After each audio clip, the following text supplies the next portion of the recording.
I've heard myself time and time again on campus from people who aren't really interested in exploring faith or Jesus about the fact that they feel that religion causes more suffering and is the cause of more wars. So, what would you say to people who say that?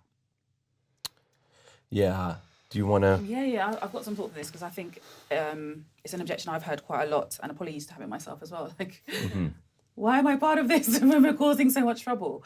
So I think that the church does need to own. I'm talking about, when I say the church, I mean the church, Christendom across the world, needs to own things like the Crusades, things like the transatlantic slave trade, which was wrapped up a lot of the time with warped Christian theology. Yeah. It needs to own those things, absolutely.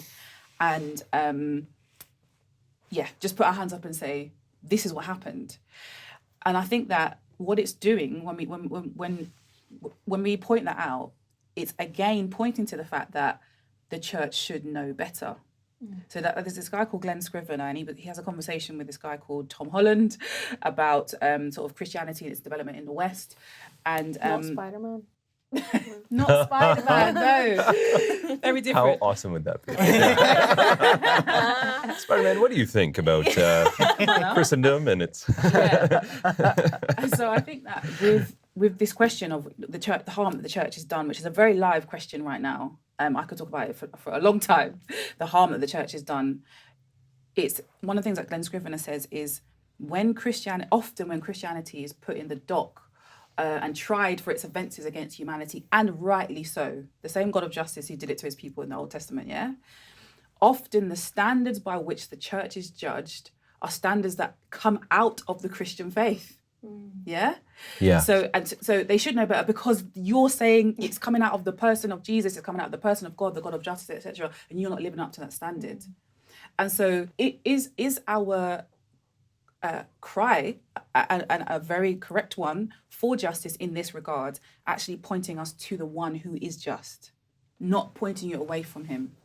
Yeah. So there's that piece of there's that piece of it, but then there's also we also have to look at how where in regimes and in institutions which have been stridently anti-God, what has happened? Yes. Okay, so we could refer to Stalinist Russia, for instance. What has happened there? Perhaps the problem is not just the church, and the church has a lot of problems which we need to interrogate and we need to talk about. The problem is the human heart. Yeah.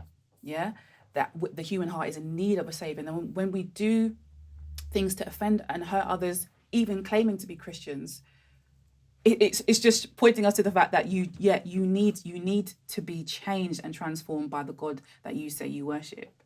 That's some of my thoughts on that. Yeah. Can I add a little bit? Please I want to riff on the Stalin bit. So some time ago, I came across a friend who pointed me in the direction of a book called The Encyclopedia of Wars. And it's by Charles Phillips and Alan Axelrod. I'm sure Claire's familiar with it as well.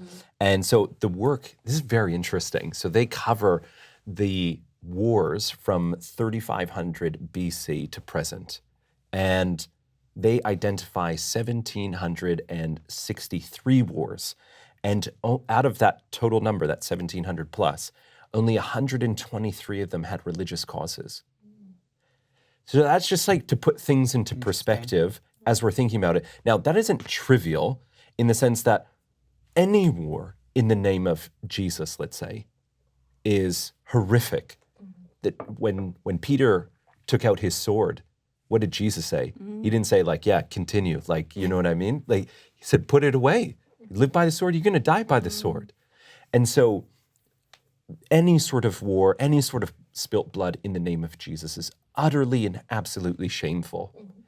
But the fact of the matter is that 123 figure is only about 7% of that total number and only accounts for about 2% of the total casualties. So this is where I'm going to get to with your remark about Stalin.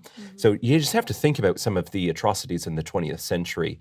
Just as we're comparing things, 2 million were killed under Cambodia's Pol Pot. 15 million in communist atheist Russia under Joseph Stalin, and over 60 million people killed in the communist atheist China under Mao Zedong. For Canada, 60 million people, that's like twice our population. So that's a huge. So that's a huge number. All of those, all three of those different places.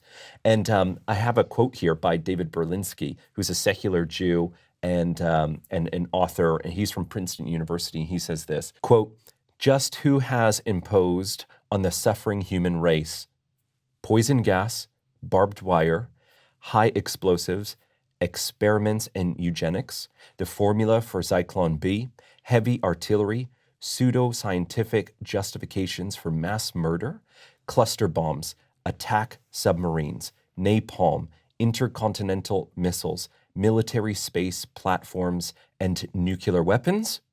If memory serves, it wasn't from the Vatican." This is a secular author writing this. He doesn't stand to gain anything by he's not making any theistic claims. Yes, he's not arguing for Christianity or anything. So we need to have a clearer perspective, because oftentimes, whether it's in our media and our culture, we're getting one side of the narrative and not seeing all of the facts. To add to that, a really great book, which has helped me to think about this question, is by Keith Ward, and it's called "Is Religion Dangerous?"